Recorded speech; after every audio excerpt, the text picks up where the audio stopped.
In 1992, the European Union deregulated the airline industry. Within the space of 3 years, 2 low-cost carriers completely transformed the competitive nature of the airline industry that, to this day, continues to set new competitive standards for the airline industry in Europe. One was EasyJet in March of 1995, and the other, though it had been operating since 1985, completely upended its business model to become the airline that is, to this day, widely considered to be the airline most associated with getting the everyday citizen from A to B. Ryanair. And then there's the US, where Southwest, Spirit and Allegiant continue to connect families across the 50 states for pennies on the dollar. But what about Australia? Do they have an airline that operates by the same business model as airlines like Ryanair or Spirit? Enter Bonza.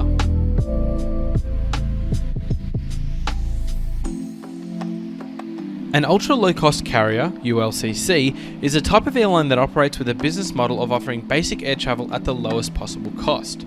They can range from having smaller route networks through to expansive high-volume networks. To shave operating costs as much as possible, they'll typically offer the bare minimum service included in an ultra-cheap airfare, such as limited in-flight services and baggage allowances, to keep costs low and fares low. The focus is on providing low fares to attract price-sensitive passengers while generating revenue through add-on fees for optional services like in-flight Wi-Fi and meals or high baggage allowance.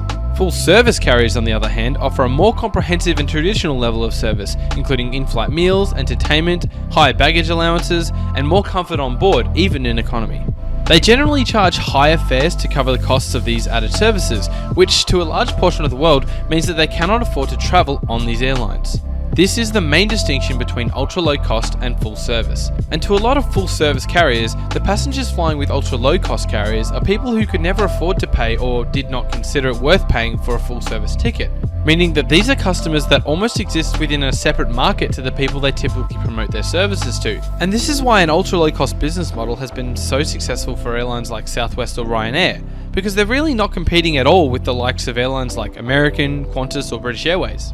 In fact, 85% of the time, these full-service airlines will not even fly the same routes operated by the likes of Ryanair or Southwest. These ultra-low-cost carriers intentionally fly to smaller or more regional airports not serviced by the full-service carriers, connecting people from A to B without transiting through a major hub. Now, if you're thinking to yourself that an airline with a lot of these traits doesn't exist in Australia, well, you'd be right. Some of you are probably thinking that Jetstar meets some of these criteria, but I'll explain what makes Bonza different in a second. So yes, enter Tim Jordan with the backing of 777 Partners LLC, a company not unfamiliar with the low-cost airline specialty. They have their hands in the pies of other ultra-low-cost carriers like Flair Airlines, a ULCC based in Canada. They analyse the Australian air travel market and make the observation that there are no carriers that offer bare minimum fares to connect smaller regional airports in a point-to-point system. And if you're wondering about the difference between point-to-point and hub and spoke, check out the video linked in the top right now. So 777 Partners, they decided to take a gamble. They introduced Bonza, a ULCC that flies a route network that services almost exclusively routes that are currently not operated by anyone else. Similar to Ryanair and EasyJet, Bonza is looking to capitalise on a market that is different to that of Qantas or Virgin or even Jetstar to a degree. A market of people with smaller pockets and or people that don't want to transit through major hubs to get from A to B. 777 Partners, along with Tim Jordan, have deemed this to be a hole in the Australian air travel market that they can capitalise on. And are they right? So what makes Bonza different from the low-cost carrier that already exists within Australia's domestic market, Jetstar?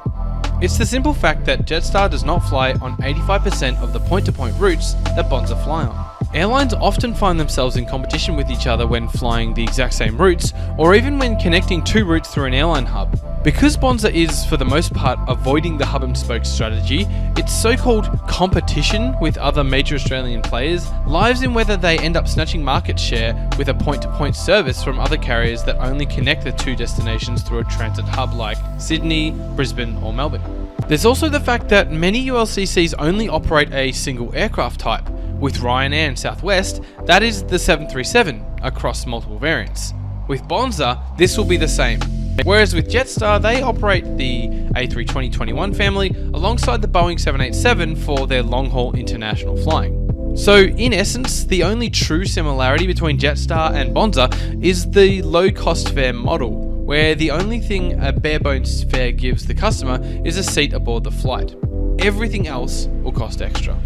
And so on the 12th of October in 2021 came the very beginning of Bonza, with the very eager Tim Jordan announcing the news across Australian TVs the very next morning. Shortly thereafter, it was announced that 777 Partners had placed an order with Boeing for 24 737-8 MAX aircraft. Now, somehow between the order in 2021 and August 2022, Boeing already had an aircraft prepared for them? As it turns out, amongst the unfolding drama of the 737 MAX grounding in 2019, Polish carrier LOT Airlines had had enough of Boeing and had cancelled their 737 MAX order, despite 3 of their aircraft already nearing completion. Naturally, Bonza took the opportunity to swoop in and lay claim to the 3 737 MAX aircraft that were practically already ready to hit the skies. And suddenly, rather than waiting for years before being able to begin operations, Bonza could jump in the deep end sooner rather than later. Oh, and it's worth mentioning that all 3 of those aircraft have a distinct marker that allows people to tell that they were originally intended for LOT Airlines. Bonza had taken delivery of 3 737-8 MAX aircraft between the 2nd of August and the 12th of December in 2022. Bonza had 3 brand new 737 aircraft parked at their official hub in the Sunshine Coast, and they were eager to take to the skies with revenue services.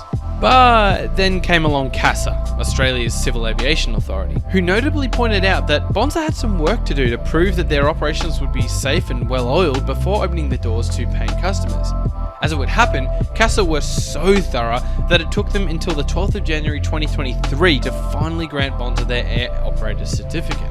The solid gold piece of paper that means that they can finally take to the skies. And so it was official. On the 31st of January 2022, the very first Bonza flight took to the skies, flying from the Sunshine Coast Maroochydore to Proserpine on the Whitsunday coast. Bonza has established an app-only booking system, further fueling their endeavour to stand out from their fellow Australian airlines. As of today, Bonza have flights available through to October of this year and will run their 3 737s relentlessly until they take delivery of their next few aircraft, expected later in 2023. So now we get to sit back and watch with eager eyes. Will Bonza be a success? Will they be a flop? Will they have their struggles but come out on top? I'm turning to Dr. Zeus here.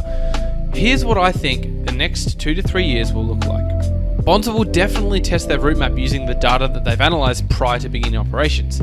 Some of the routes that they operate seem to be obscure, like will they really be able to fill an entire 197-seat 737 MAX with passengers from Mildura to Townsville twice a week?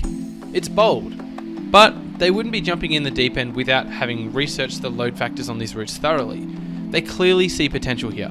Now, there are bound to be some routes that their models simply won't work for, and with that in mind, my first prediction is that Bonza will drop some less popular routes in favour for more mainstream routes over the next 2 years. Their route map will continue to evolve, but true to the business model, Bonza shouldn't and probably won't touch major hub airports like Sydney and Brisbane. Granted, they're already planning to fly into Melbourne at some point, but that's going to be the exception, which leads nicely into my second prediction. As Bonza take delivery of more aircraft, they will run more regular state-to-state routes through secondary airports like Coolangatta, Avalon and Western Sydney once it opens up. Bonza could even be the reason that South Australia will find a secondary airport that they can establish narrow-body operations at. With such strong financial backing, Bonza is likely to have many chances to get it right, unlike the many startups that have come to Australia before, which is the main point of my third and final prediction for Bonza. They will survive for at least the next 5 years, regardless of the circumstances. This is because 777 Partners LLC are not ones to just fold an investment when things are looking bleak. If Bonza struggles to turn a profit or to maintain suitable operating costs, it will not matter. 777 Partners will just dig deeper and deeper into their pockets. So that is the story of Bonza so far. What are your predictions for Bonza? Do you think that they'll survive? And did I miss anything? Comment down below, and if it's something of note, I'll pin your comment. But for now, like this video if you enjoyed it, tell your dad to subscribe, and I'll talk to you in the next one.